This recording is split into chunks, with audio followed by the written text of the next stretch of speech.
Ya, kalau hati kepada Allah pusing, aduh kok udah pulas gimana aku makan nih? Itu tuh orang kalau nggak pandang. Tapi kalau orang yang dikecilkan sama Allah, cuma beras doang itu Allah kasih. Tuh, dikasih masalah, mau dikasih cuma Allah perkecil masalah. Jadi Allah makhraja. Kalau sujud, ya kan Sayyidina Ali itu Rasul pernah berpesan kepada Sayyidina Ali, ya Ali, istri sobat. Ali, kalau sholat subuh jangan subuh jebut, tau nggak subuh jebut? Aja langsung komat, jangan, tahan dulu. Karena para nabi itu sholatnya entar ketika sudah mulai agak terang-terang gitu, setengah jam lah dari aja. Nah, ketika waktu jeda itu kata Rasulullah, perbanyaklah baca tasbihnya malaikat. Mana tasbih malaikat? Subhanallah bihamdi subhanallahil azim. Astagfirullah.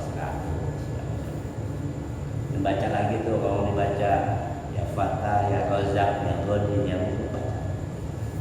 Nah, ini masih dijalankan Pak di Madinah. Makanya Bapak kalau umroh, lagi haji di Madinah, Masjid Nabawi dan Masjid Haram itu kalau habis ajat itu nggak langsung komat. Nunggu setengah jam, nunggu setengah jam baru baru komat. Karena apa? Ngasih jeda tuh. Karena para nabi, para orang soleh, Rasul bilang para nabi itu meminta kepada Allah pada waktu antara azan dan qomat subuh, itu adalah waktu istimewa. Banyak aneh kalau ada orang, tapi kondisi ini susah ya.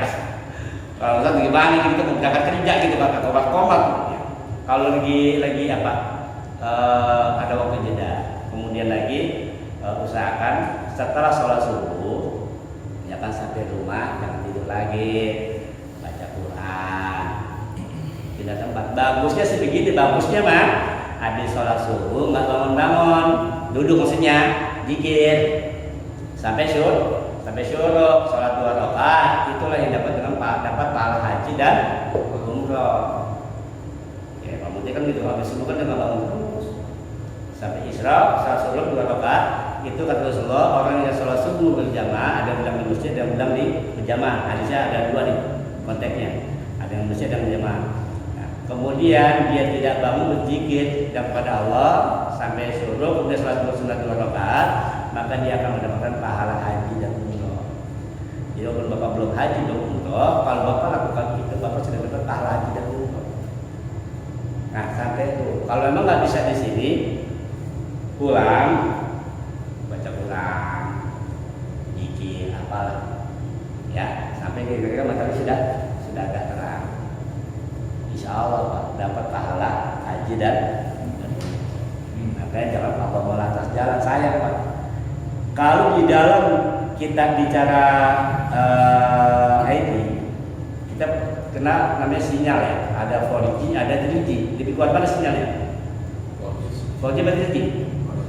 4G.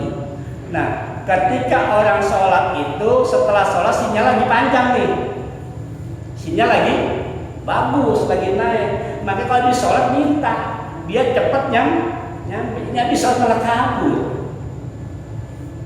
Sayang justru habis sholat itu pada saat itu sinyal doa sedang tinggi, lagi bagus-bagusnya. Kalau di sholat minta, jangan langsung minta apa yang kita minta. Insya Allah nanti apapun yang kita inginkan Allah kabulkan.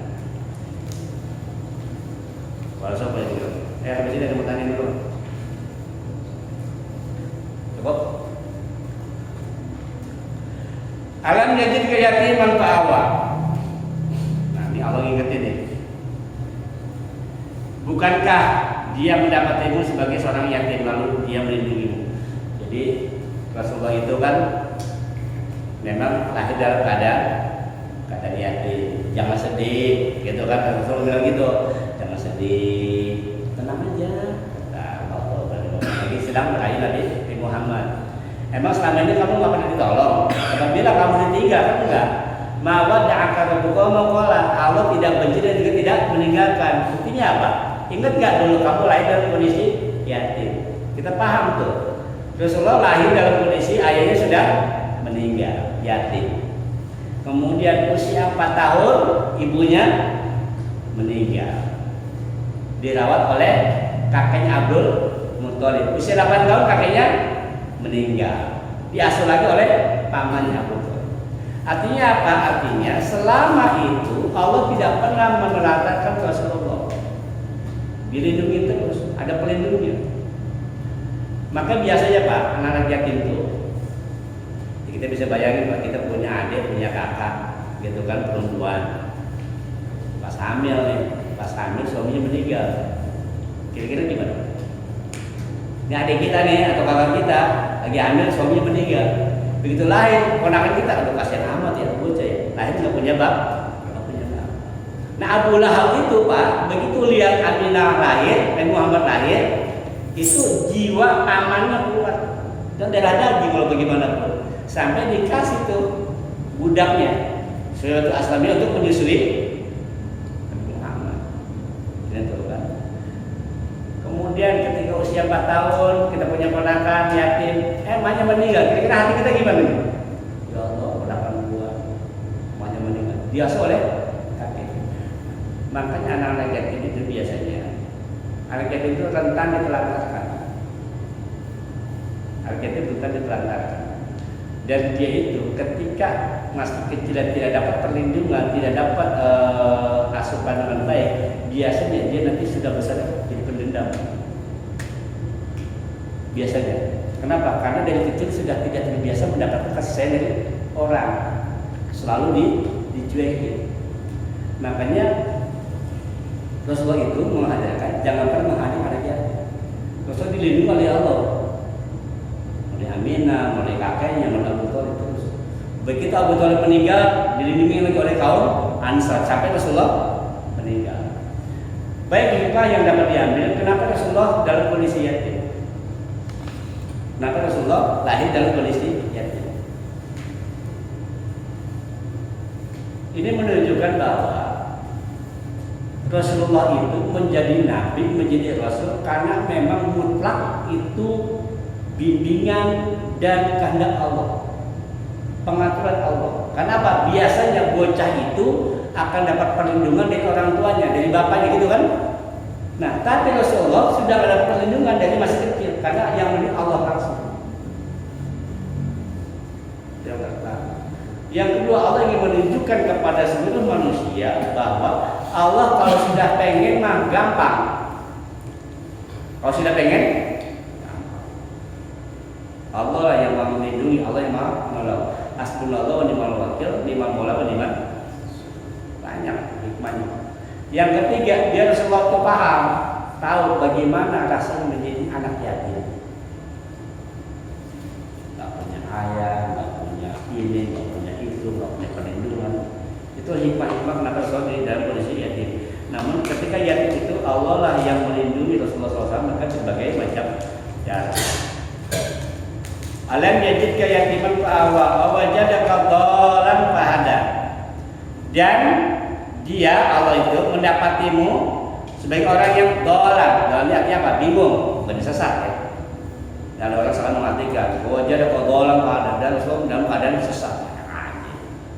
Bukan sesat tapi bingung. Nah, para ulama menafsirkan Rasulullah pernah beberapa kali kebingungan dan Allah tolong langsung. Contoh, ada yang menafsirkan bahwa dulu ketika masih kecil Rasulullah kan main sama saudara-saudaranya, anak Sadia kan punya anak juga atau Haris dan sebagainya.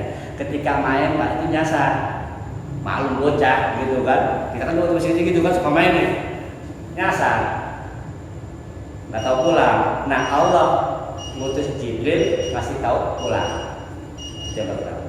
Yang kedua, ketika ulama mengatakan bahwa ketika dulu Nabi Muhammad diajak berdagang oleh Abu Thalib, ya kan, ke Syam, pulang ini dibikin nyasar sama iblis, sama setan, dibikin nyasar.